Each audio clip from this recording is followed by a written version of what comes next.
All right, so we're here on the eve of Game 5. I've started to lose track. Yep, that's good. That's a good thing. That is a It good means thing. we're going deep into the series, exactly.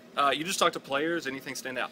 A couple things. First of all, obviously the Jason Collins thing came up. Yeah. Jason Collins comes out as the first openly gay athlete, and it is funny. Like there's all this concern about are people ready for it, and yet you talk to the athletes themselves, and they could not be.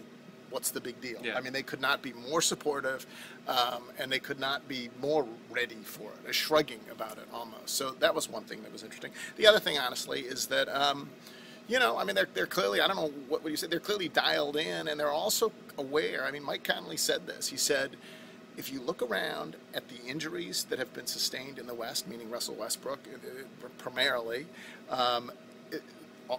whoever comes out of this series could, and he said this, represent the West. Meaning, you're talking about NBA Finals. And I asked him about it, but I didn't use those words. So I don't think it means that they're cocky or looking ahead or anything else, but I do think it sort of emphasizes how big the stakes are, both in this game and going forward in the series.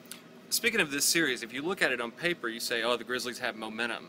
But is there such thing as momentum in a 7-game series? What do you make of that? You know, I think there is to some extent. I think there's individual momentum as well. Mm-hmm. I think, for example, Tayshaun Prince feels much better about himself right now, and Quincy Pondexter feels much better about himself than before. But I think momentum can change with one made jumper. Quincy Pondexter, I mean, Tayshaun Prince came down, made that first jumper, you know, Saturday. And I think that changed his momentum.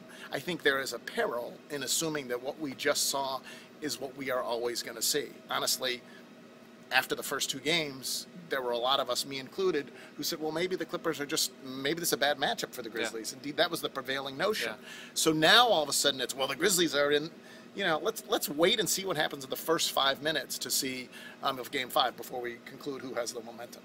Geoff gets on an airplane tonight to go to L.A., where Game 5 is Tuesday at the late start of 9:30, right? Another late start, yeah, it'll be digital only, so read my column here on the web.